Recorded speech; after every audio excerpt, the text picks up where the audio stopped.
Halo Kumaila, Halo Bang Ade. saya ingin ngajak Anda ngobrol soal mungkin bagi penonton ada sebagian yang akan terganggu nih dengan apa yang saya sampaikan.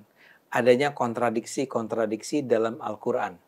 Ya, saya tahu bahwa walaupun saya nggak nonton ya, ada video Anda tuh dengan judul itu kontradiksi dalam Al-Quran ya. Dan saya juga ingat ada seorang tokoh politik Indonesia, Egy Sujana ya, mungkin Kumaila juga pernah dengar nama ini. Itu pernah marah-marah dalam sebuah diskusi dan dia bilang dia akan menuntut siapapun yang bilang bahwa ada kontradiksi dalam Al-Quran. Nah, saya ingin Anda menjelaskan nih Kumaila tentang apa yang Anda maksud dengan kontradiksi. Karena kan logikanya gini nih Kumaila ya. Al-Quran itu adalah kitab suci. Isinya ayat Al-Quran. Ayat Allah. Datangnya dari Allah. Jadi nggak mungkin dong ada yang salah.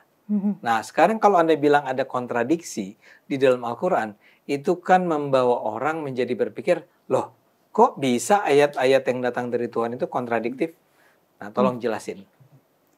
Sebenarnya masalah ayat-ayat kontradiktif di kitab suci itu juga polemik para cendekiawan Muslim ya.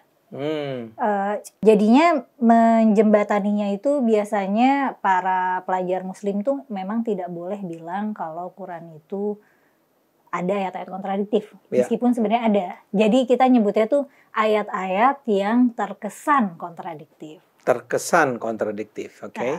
Terus para cendekiawan ya, termasuk para pelajar lah gitu. Misalnya kayak aku waktu mahasiswi tafsir ya, pekerjaanku adalah mencari ayat-ayat yang kontradiktif, kemudian mencari jembatannya gitu. Nah biasanya setelah ketemu jembatannya bisa karena perbedaan konteks, bisa juga ya biasanya karena perbedaan ini sih, perbedaan apa ya, keadaan saat itu gitu. Jadi makanya kita kalau misalnya mau bilang Islam itu agama rahmatan lil alamin, agama kasih sayang, agama yang memaafkan. Kalau dicari dalilnya ya ada gitu. Tapi kalau misalnya kita bilang misalnya Islam itu agama yang keras, yang mengajarkan permusuhan, peperangan dan sebagainya, dicari dalilnya juga ada gitu. Nah, ya. Nah, sebelum lebih jauh saya mau tanya dulu. Sepengetahuan Kumaila, kontradiksi ini hanya ada dalam kitab suci Al-Quran atau juga ada di kitab suci lain? Kalau di kitab suci lain aku nggak tahu. Memang nggak tahu ya? Nggak tahu karena aku tidak mempelajari secara formal. Oke, kalau gitu kita kembali hanya kepada kitab suci Al-Quran. Nah, bisa nggak? Saya yakin Anda masih ingat dong kalau gitu ya. Karena ini sudah menjadi sesuatu yang saya rasa menjadi concern Anda kan? Bisa nggak Anda jelaskan kepada kita semua contoh-contoh tentang kontradiksi di dalam Al-Quran? Biasanya sih kontradiksinya tuh nggak selalu antara ayat mana kontradiksi sama ayat mana gitu. Tapi lebih ke misalnya prinsip atau konsep di surat mana atau ayat mana itu berseberangan sama di ayat satunya gitu. Nah itu apa misalnya? Misalnya tentang memaafkan atau membunuh gitu, memaafkan atau menghukum gitu. Oh, itu gimana? Misalnya dalam konteks perang ada perintah memaafkan tawanan gitu atau membebaskan tawanan, ada juga yang memerintahkan untuk mengeksekusi mati tawanan gitu. Itu jadi, yang Anda lihat sebagai? Itu kontradiktif kalau misalnya anggaplah masih di masa perang gitu. Ini kalau misalnya kita tawan, kita bebaskan, misalnya dia menganggap Quran itu pedoman gitu. Kalau berdasarkan Quran sih dibebasin atau dieksekusi mati gitu. Itu jadi sulit dijadikan pegangan gitu. Jadi ketika misalnya perang, kita berperang nih dan kita menangkap lawan kita, kafir lah gitu ya. Ini kafir mau diapain? Nah, di dalam Al-Quran ada dua cara untuk memperlakukan kaum kafir itu. Sebenarnya gini kan ya, Quran itu kan tidak selalu berbicara secara literal. Dan jadinya kadang satu ayat sendiri, maksudnya tidak harus ayat-ayat ini saling berkontradiksi, tapi kadang di satu ayat sendiri penafsirannya bisa kontradiktif gitu loh. Tafsirannya tapi kan? Iya, tapi tafsirannya. Nah sekarang ya, misal kembali ke contoh yang Anda gunakan di awal tadi ya. Di satu sisi Islam itu atau Al-Quran itu memuat ajaran-ajaran yang mengatakan bahwa Islam itu membawa kasih. Iya misalnya. Misalnya. Tapi di sisi lain Al-Quran juga bilang bahwa Tuhan itu pemarah atau apa? Iya, itu. Sebenarnya lebih ke konsep-konsep yang kayak gitu. Di sisi lain ada ayat-ayat yang bilang misalnya Tuhan Maha Pemaaf, Maha Pengampun. Di sisi lain ada yang Tuhan Maha Penghukum atau Maha Pemberi Azab. Sebenarnya kontradiksinya tuh lebih kayak gitu dibanding kayak satu ayat melawan ayat yang lain gitu. Oke. Biasanya konsep-konsepnya itu ada yang kontradiktif. Nah ini misalnya gini, saya jadi teringat pada yang banyak dipersoalkan oleh orang-orang yang kecewa dengan agama atau mempertanyakan agama atau bahkan tidak percaya pada agama. Persis yang Anda bilang. Di satu sisi, Tuhan itu adalah sebuah ya Tuhan yang maha suci ya, dan maha besar dan maha pemaaf, maha adil. Ya. Tapi kemudian ada konsep neraka. Dan neraka itu dikatakan, nah saya nggak tahu nih apakah ini ada di dalam Al-Quran atau tafsiran terhadap neraka yang ada dalam Al-Quran. Orang yang ditemukan di dalam neraka itu bisa dihukum sepanjang masa. Neraka itu kekal, ya. Neraka itu kekal kan? Sehingga orang mengatakan, lah katanya Tuhan itu maha pengasih. Kenapa dia bisa-bisanya, misalnya saya ini adalah seorang penjahat nih, saya Hitler lah ya. Terus saya ditaruh di neraka, kekal selama-lamanya. Itu adalah contoh tentang betapa tidak konsistennya atau betapa kontradiktifnya Al-Quran. Iya, tapi kalau misalnya Hitler sebelum mati dia masuk Islam gitu jadi mualaf, dia jadi bersih lagi kayak bayi, nanti masuk surga. Gitu sistemnya Bang, dia ketawa coba. Tapi emang begitu sistemnya. Jadi semua kejahatan dia membunuh, dia membantai segala macam, termaafkan aja. Gitu dia masuk Islam. Karena Tuhan yang Maha Adil itu standar keadilannya itu katanya beyond our comprehension gitu. Dan standarnya Tuhan begitu. Standarnya Tuhan orang Islam lebih tepat. Ya, tapi kembali dulu ke Hitler nih ya. Kebetulan kan Hitler itu sampai matinya nggak pernah masuk Islam. Ya udah berarti dia kekal di neraka. Nah, dalam pandangan Anda itu adalah contoh kontradiktif. Sifat Maha Pemaafnya. Ya bahwa di satu sisi dia Maha Pemaaf, tapi ada orang yang sebejat itu dia nggak maafkan sama sekali kan? Kalau biasanya ciri khas ulama itu akan jawabnya kan Tuhan sudah memberikan pilihan apakah kita mau jadi orang baik atau orang jahat. Kalau misalnya jadi orang jahat ya itu konsekuensinya neraka gitu. Ya tapi kan kita dikatakan di dunia ini nih, di dalam hidup kita aja kan dikatakan bahwa we are supposed to, kita seharusnya itu memaafkan orang-orang yang, bahkan orang yang udah jahat sama kita pun itu harus kita maafkan kan, ya. Dan kita akan mengatakan ya namanya juga manusia nggak sempurna. Ada orang yang misalnya karena dia taruhlah dia itu misalnya Kumaila nih, ada cowok jatuh cinta sama Kumaila, tapi kamu abaikan, dan for the rest of his life dia tuh marah, dan kemudian dia berusaha membalasnya dengan mempersulit hidup Kumaila. Kan at the end tetap ada orang yang bilang ya pahami aja lah, maafin aja gitu. Maafin aja lah, dia itu sebenarnya sakit hati sama kamu. Begitu kan? Tapi kan sifat Tuhan itu tidak satu dimensi, tidak Maha Pemaaf doang, tapi kan Nabi juga Maha Adil, Maha Maha Perkasa, Maha Mulia, Maha Kuasa. Jadi biasanya ketika ada hal-hal yang menurut timbangan kita itu ini kok tidak adil atau ini kok tidak mencerminkan Maha Pemaaf atau gimana. Biasanya kalau dalam argumentasi ulama muslim itu muaranya tapi kan Tuhan Maha Kuasa. Ya terserah Tuhan gitu. Tuhan Maha berkehendak. Ya saya nggak bantah Borit Maha Kuasa, dia Maha Kuasa dong. Dia yang menciptakan bumi ya dia Maha Kuasa lah ya. Tapi kan pertanyaannya bukan soal dia Maha Kuasa atau enggak. Kalau dia Maha Kuasa, dia juga Maha Kuasa untuk kemudian pada titik tertentu bilang bahwa Hitler udah selesai. Saya hukum, kamu udah menderita di neraka, sekarang saya tarik lagi kamu masuk surga. Oh, itu berlaku kalau ke orang Islam. Orang Islam tapi jahat misalnya, terus timbangan kejahatannya banyak, nanti dia masuk neraka, tapi sampai bersih gitu. Maksudnya sampai Ya. selesai dia menjalani konsekuensi kejahatannya, dia bisa masuk surga. Nah, cuman Hitler tadi nggak sempat mualaf dulu, dia nggak sempat masuk Islam. Jadi Dan ya yang orang-orang yang tidak mualaf ini, orang-orang yang tidak pernah masuk Islam ini, nggak akan pernah dimaafkan. kalau menurut kerangka teologis Islam enggak. Oke. Jadi kayak amal baiknya orang yang tidak beriman secara Islam itu terputus setelah meninggal gitu. Jadi misalnya aku bukan orang Islam, aku berbuat baik, berbuat banyak hal berguna buat sesama. Aku mendapatkan manfaatnya di dunia gitu. Misalnya ya aku jadi dapat teman banyak, rezeki aku bagus dan sebagainya dan sebagainya. Tapi ya ketika aku mati itu tidak termanifestasi jadi pahala atau jadi surga gitu. Ini agak mengganggu ya sebetulnya. Iya nggak? Buat kamu itu mengganggu nggak cara berpikir seperti itu? Iya, Ya. mengganggu. Nggak, misalnya satu contoh nih ya. Hitler tadi lah ya. Si kafir satu ini.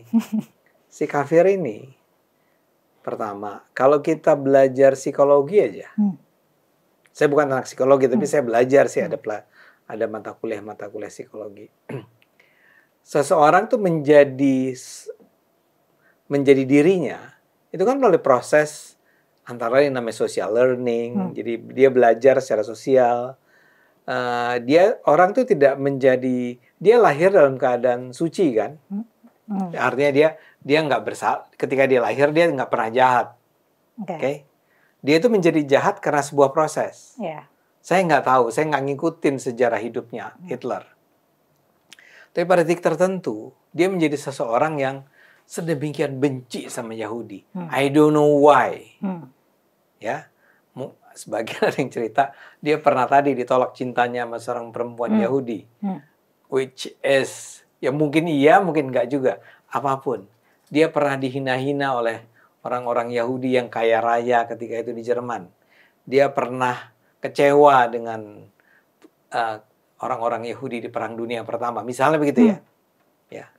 Tapi itu kan setelah melalui sebuah proses tertentu yang di ujungnya dia tiba pada sebuah jati diri yang membuat dia merasa bahwa I hate Jews.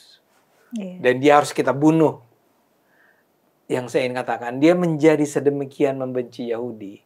Dan dia sedemikian menjadi bengis. Karena proses yang sebetulnya Tuhan sendiri tahu proses itu seperti apa. Dan itu takdir Tuhan sendiri kan yang menyebabkan dia menjalani proses itu. Anda mulai senyum-senyum kan?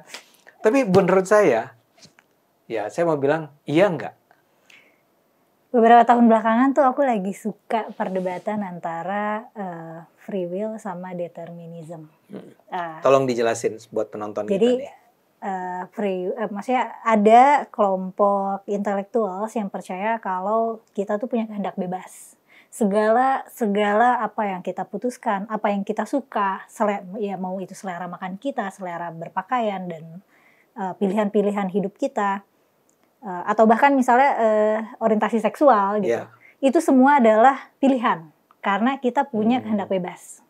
Nah, free will ya. Free will. Yeah. Nah, biasanya yang berargumentasi free will ini kelompok filsuf. Dari zaman dulu lah sampai sekarang gitu, filsuf moral biasanya.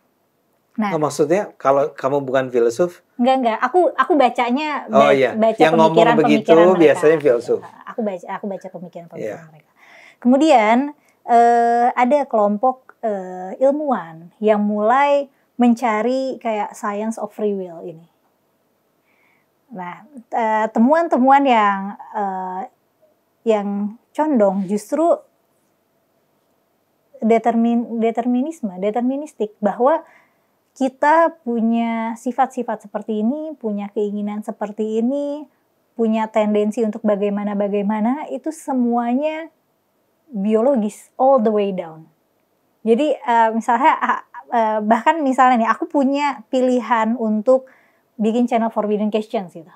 Tapi keinginan dan perilaku itu termanifestasikan dari diri aku secara biologis gitu. Karena karena misalnya aku punya wawasan tentang agama. Wawasan tentang agama aku dapat dari belajar agama. Nah, pilihan aku belajar agama itu bahkan bukan Pilihan. dari free will gitu. Itu memang aku terprogram untuk memilih belajar beragama misalnya. Terprogram oleh apa? Secara biologis. Oke. Karena kita produk biologis dari orang tua kita gitu. Jadi kayak semakin dicari free will itu dari mana datangnya si free ya, will, di mana gitu letak free will dalam badan kita, malah semakin ditemukan bukti-bukti biologis gitu. Makanya manusia hormonnya berubah sedikit, perilakunya berubah, atau otaknya berubah sedikit, perilakunya berubah gitu. Sebentar ya. Jadi dengan kata lain mau dibilang begini. Kumaila nih taruhlah saya bilang liberal. Oke. Ya, saya juga liberal lah, misalnya begitu ya. Kita ini liberal. Itu bukan karena kita memilih jadi liberal. Atau paling tidak pakai kata sepenuhnya. Tidak sepenuhnya karena kita memilih menjadi liberal.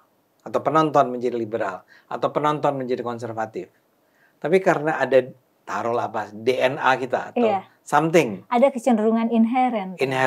Begitu kita lahir, kita sebetulnya sudah mewarisi kecenderungan-kecenderungan itu. Iya, meskipun ada apa ya? Ada peran lingkungan kan, ada peran lingkungan dan peran pengasuhan. Tapi peran lingkungan dan peran pengasuhan itu cuma apa ya?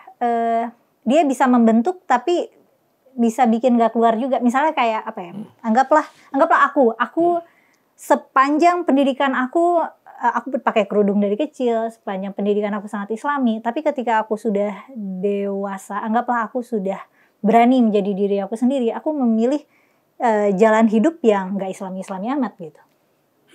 Itu karena tadi ada sesuatu di dalam dirimu aku secara rasa biologis. Kecenderungannya ke sana gitu. Oke. Makanya ada perasaan, makanya kita manusia punya perasaan kayak ini gak gue banget nih gitu. Ini gue banget gitu.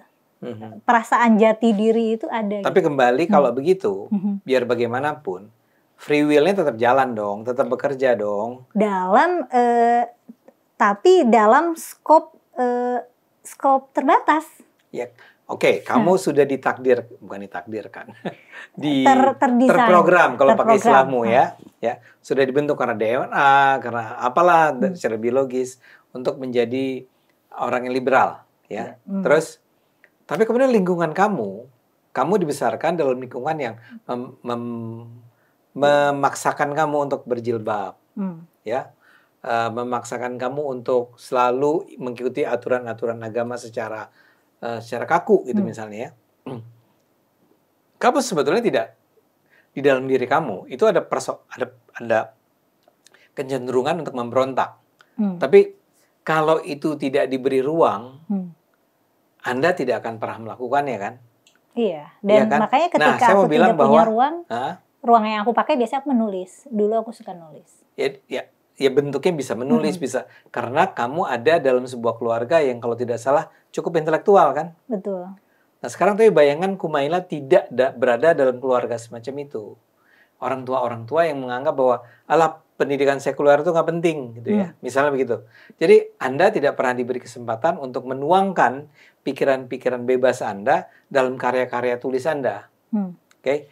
Nah, di mana free will berperan menurut saya adalah ketika kemudian pada titik tertentu Anda memutuskan untuk saya akan meninggalkan ini. Saya tidak akan mengikuti aturan-aturan yang sudah diberikan oleh orang tua saya. Jadi si free will-nya masih ada dong. Iya, tapi free will-nya itu adalah produksi dari pemikiran otak aku yang ada di ilustrasi itu. Yang di program itu. Nah, kalau dilihat dari agama, terprogram itu kan seperti ditakdirkan kan? Iya. Nah, jadi dengan kata lain, ya, Tuhan memang mentakdirkan orang-orang ini untuk kembali ke Hitler. Kembali ke Hitler ya. Saya gunakan contoh Hitler karena itu contoh tentang salah satu manusia yang paling ekstrim di dunia. Mungkin kalau zaman sekarang saya bisa gunakan I don't know, Osama bin Laden, tapi mungkin nggak sejahat. Nggak se-ekstrim Hitler lah ya. Atau mungkin orang-orang Zionis sekarang Netanyahu yang membunuhi orang-orang Palestina kan. Saya mau bilang bahwa itu kan terjadi karena kalau pakai penjelasanmu, dia sudah terprogram untuk memang membenci, I don't know, membenci Yahudi atau membenci gay atau membenci apapun gitu ya. Jadi dia itu tidak bisa sepenuhnya disalahkan kalau kemudian dia menuangkan kebencian itu dalam bentuk Holocaust. Saya mau bilang orang ini setelah mati mestinya dikasih tempat juga dong untuk dimaafkan. Oke, kamu menjalani hidup kamu dengan penuh kejahatan, tapi itu terjadi karena karena program yang sudah ada sebelum itu. So it's not really your fault. Nggak sepenuhnya ini kesalahan kamu. Kamu menjadi sedemikian membenci orang Yahudi. Tapi kamu harus juga dihukum untuk itu. Iya nggak? Dan akhirnya harusnya logika saya ya dimaafkan dong sama Tuhan. Iya, itu soalnya kan urusannya sama Tuhan yang pemaaf ya. Mungkin kalau misalnya urusannya sama manusia, sistem justice dan law itu tetap harus jalan gitu ya. Kan jalan, dia tetap dihukum. Tetap jalan. Tapi urusan sama Tuhan harusnya dimaafkan ya, karena itu ciptaan Tuhan gitu. Kalau kita mau pakai konsep penciptaan ya. Tapi kalau misalnya kita mau kesampingkan konsep penciptaan kan sebenarnya dia produk orang tuanya. Persis. Nggak, saya setuju itu. Ketika kamu bilang tentang DNA tadi kan ya orang tuanya. Right? Nah, kembali tapi ke soal kontradiksi. Nah, jadinya bahwa Tuhan itu yang maha pengampun dan maha pemaaf itu tidak mengampuni dan tidak memaafkan Hitler, kontradiktif kan?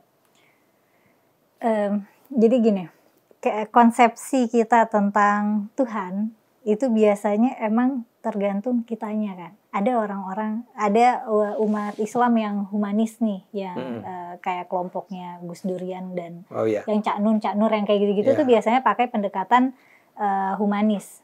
Nah, mereka akan ambil dalil-dalil yang mendukung nilai-nilai kemanusiaan, dan mereka juga akan mengambil contoh-contoh perilaku Nabi yang tinggi budi pekerti. Mereka juga akan mengambil sifat-sifat Tuhan yang penuh kasih, penuh maaf, yang kayak gitu kalau mau ambil dalilnya. Tapi kita juga tahu ada kelompok Islam yang kasar gitu, yang kayak kafir, murtad, boleh dihukum mati. Ada kan ustadz yang memfatwakan begitu. Gitu. Pokoknya ada kelompok-kelompok Islam yang kayak gitu. Mereka akan ambil narasi-narasi di kitab suci yang menggambarkan bahwa Tuhan itu maha jahat gitu, maha keras gitu, ya. Dan mereka juga akan mengambil. Tapi emang ada kata maha jahat itu? Tidak literally maha jahat. Biasanya juga terjemahannya nggak maha jahat sih. Ini aku yang nerjemahin. Biasanya tuh lebih kayak maha penghukum, maha pembalas kejahatan, semacam kayak gitu. Kalau terjemahan bahasa Indonesianya itu ada. Kan ada kalau Bang Ade tahu ada 100 nama Tuhan, sifat Tuhan. Itu kan sifat-sifat Tuhan yang disintesis dari kitab suci, dan sifat-sifat itu sendiri kan kontradiktif satu sama lain gitu. Ada sifat-sifat yang kontradiktif gitu. Tapi nggak apa-apa karena Tuhan itu menampung, kalau secara teologis ya, argumen teologisnya memang Tuhan itu menampung segala sifat yang tidak bisa di manusia gitu. Kan kalau aku manusia, aku nggak mungkin jujur sekaligus pembohong gitu. Tapi Tuhan itu karena maha segalanya, bisa menampung segala kemahaannya gitu loh. Karena biasanya digambarkannya tidak seperti sesuatu yang kita tahu. Gitu. Tapi bagaimana Anda kan belajar agama, Anda percaya pada agama, Anda menafsirkannya, terus menemukan fakta, ternyata agama ini mengatakan bahwa Tuhan itu sekaligus maha penyayang dan maha pembalas kejahatan, yang salah satu wujudnya adalah menghukum orang di dalam neraka sepanjang masa. Gimana Anda deal with that? Waktu remaja sih itu mengganggu ya. Tapi ketika sudah dewasa tuh aku menjadi pembelajar yang posisinya pengamat. Aku mengamati. Jadi aku mengawasi aja. Aku nggak harus mengambil sikap idealisme atau aku mengambil sikap aktivisme gitu. Jadi kalau misalnya ada kelompok umat muslim yang dia membela misal apa? Membela hak-hak LGBT gitu. Terus dia pakai dalil-dalil yang pro LGBT gitu. Ya, aku bisa paham. Tapi kalau misalnya ada homofobia di kelompok Islam yang lain, dan mereka punya dalil-dalilnya, aku juga bisa paham gitu. Kenapa mereka bisa ada distance kayak gitu? Karena kalau kita udah jadi sikapnya duluan, dalilnya bisa dicari belakangan. Karena dalilnya ada. Iya, bisa dicari-cari juga. Maksudnya Quran terbatas ya, cuma ada 6.000-an ayat. Tapi kan riwayat Nabi itu ada jutaan. Bisa dicari-cari. Nanti memang kita bisa mengkualify ininya, kualitasnya, seberapa otentik teksnya gitu. Ada alatnya untuk mengukur itu, tapi itu kan problematik juga. Belum lagi kan ada Islam revisionis yang yang meragukan teks riwayat gitu. Jadi bisa juga nih misalnya pemikiran Islam tapi hasil dari pemikiran ulama gitu. Tapi ulama itu adalah Muslim. Jadilah produk pemikiran Islam gitu. Yang sebenarnya nggak harus serta-merta ada dalilnya, atau dalilnya cuma seuprit aja, tapi dia empasis dalil itu untuk menjadi pemikiran setebal satu disertasi misalnya, gitu kan bisa. Dari seumprit itu. Iya, dari dalil seuprit. Tapi oke. Saya kembali ke Quran dulu deh. Oke. Kan gini, kalau riwayat Nabi kan, apalagi ini ulama ya, tafsir ulama, itu biar gimana pun kita akan bilang, ya itu kan Nabi, itu kan cerita si Nabi kan, itu kan kata si ulama. Yang kita percaya, umat Islam nih percaya sebagai kata-kata Tuhan, itu adalah Al-Quran kan, saja kan, Al-Quran saja kan. Dan hadis qudsi kali ya. Oke, jadi hadis qudsi pun bisa disebut sebagai kalam ilahi ya. Kalam ilahi. Padahal kan hadis itu tidak diperintahkan untuk dikumpulkan kata Nabi. Tapi itu kita bicara nanti di tempat masa lain ya. Tapi pertanyaannya adalah di antara berapa ayat? 6.000 ya. 6.000 ayat itu Anda menemukan ada yang tadi Anda bilang ya. Di satu sisi Tuhan bilang dia ini begini, tapi di sisi lain Tuhan juga bilang dia begitu. Dan begini-begitunya itu sebetulnya bisa dibaca sebagai kontradiktif. Dan Anda okay with that? Waktu remaja bingung, gelisah. Tapi pas setelah dewasa aku lebih kayak biasa aja sih. Lebih bisa menerima banyaknya kontradiksi dalam ajaran. Apa penjelasan Anda mengenai bahwa Tuhan yang maha segalanya itu ternyata bisa bersikap mengeluarkan ayat-ayat yang kontradiktif? Itu nggak logis kan? Bagaimana menjadikan itu logis? Biasanya para ulama mufasir akan menjawabnya itu karena wahyu Tuhan disesuaikan dengan kebutuhan Nabi saat itu. Maksudnya? Dan kebutuhan Nabi kan dinamis. Maksudnya? Jadi misalnya apa ya? Ada susah sih kalau ngomongin kontradiksi tapi tidak di spesifikkan gitu. Kita lagi bahas apa? Ya, tapi spesifik aja lah. Apa ya? Misalnya spesifik yang di dalam Al-Qur'an itu ada ayat yang mengizinkan Nabi untuk menikah dengan berarti apa ya, menantu tapi dari anak angkatnya gitu loh. Waktu aku remaja aku akan bingung kenapa Tuhan ngurusin rumah tangga Nabi gitu. Tapi ini salah satu contoh ayat turun sesuai dengan kebutuhan Nabi maksudnya. Jadi diturunkan karena kebetulan memang Nabi itu punya menantu dari anak angkat. Iya, dan Nabi suka sama menantunya.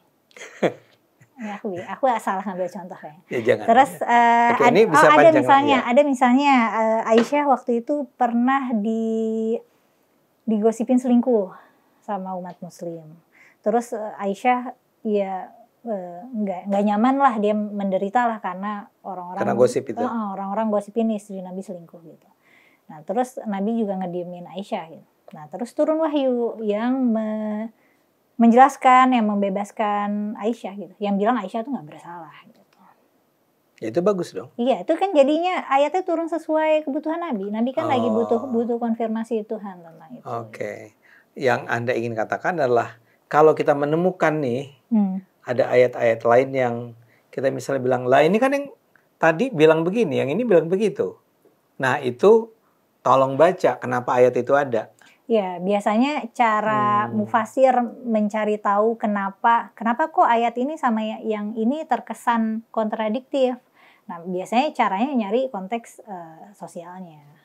Gitu. Nanti biasanya agak ketemu jawabannya. Tapi kalaupun biasanya yang nggak terlalu jelas jawabannya tuh yang sifatnya prinsipil dan konseptual gitu loh, yang abstrak-abstrak kayak sifat-sifat Tuhan tadi yang kita bahas. Tapi mungkin yang lebih praktis itu adalah soal cara Al-Quran menggambarkan perempuan kali ya. Iya, makanya ada kan feminis muslim ada, tapi Muslim tanpa feminis. Apa sih waktu itu ada organisasi besar gitu namanya mungkin Indonesia Tanpa Feminis atau Muslim Anti Feminis atau semacam itu.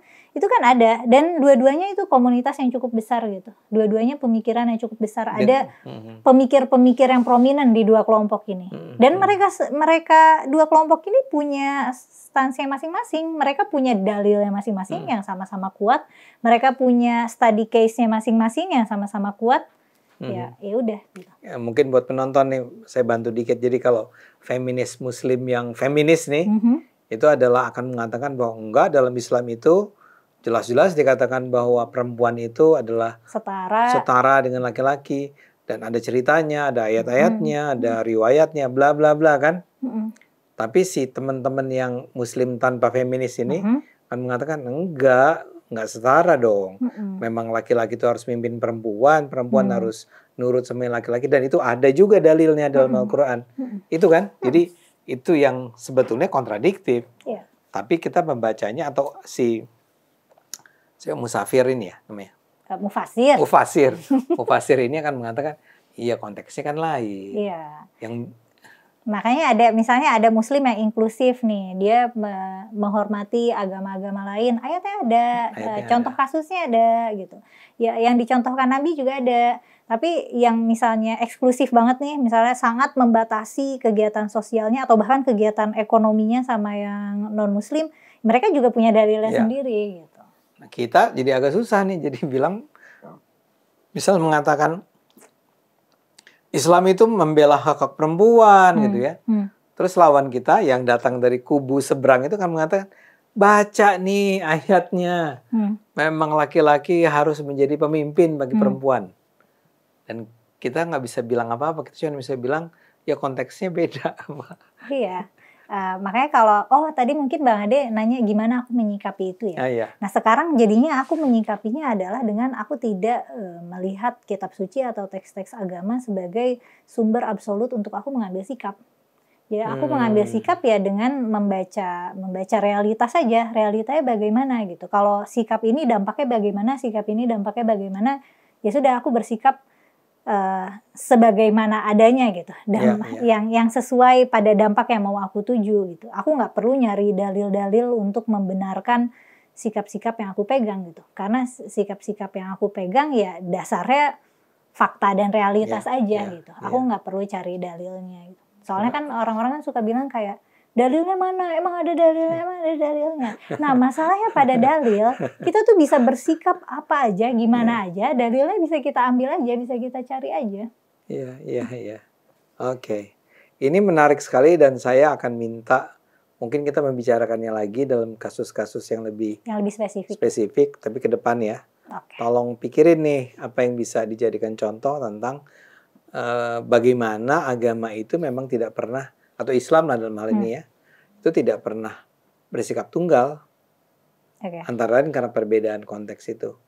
Tapi Anda sudah mudah-mudahan bisa membuka pikiran kita semua tentang Ya memang begitu, memang Al-Qur'an itu di dalamnya ada ajaran, ada dalil-dalil, ada ajaran-ajaran yang kalau dibaca dengan cara tertentu akan nampak sebagai kontradiktif. Dan that is okay. Itu bukan sesuatu yang membuat kita harus mengatakan, oh kalau gitu artinya Islam itu nggak bisa dipakai. Al-Quran itu nggak bisa dipakai. Bisa aja. Kalau tadi Kumaila bilang bahwa dia udah nggak menggunakan itu lagi, karena bayangin dia ini sekolahin dari kecil sampai kuliah S1-nya itu semua agama melulu. Jadi udah paham betul. Buat banyak orang kan, enggak, aku masih perlu banyak belajar. Iya. Jangan bilang paham betul. Iya. Tapi udah belajarnya udah lama. Iya, lama ya. Sementara banyak dari kita yang belajarnya kan baru sekarang ini. Jadi masih perlu baca, dalilnya apa ya? Oh gini, cuman jangan dipakai sebagai sebuah panduan yang absolut. Aku nggak mau mendakwahkan itu sih. Jangan bilang kayak, jangan jadikan itu. Tapi kalau buatku sendiri, aku memang tidak menjadikan kitab suci sebagai pedoman yang absolut. Ya, saya rasa saya setuju lah ya. Yeah. Sebagai muridnya Kumaila. Nah, ini jangan gitu. Saya kan guru saya ini. Oke, Kumaila, terima kasih. Kita lanjutkan lagi pembicaraan kita di masa depan. Oke. Sampai ketemu masa depan. Sampai ketemu masa depan. Thank you.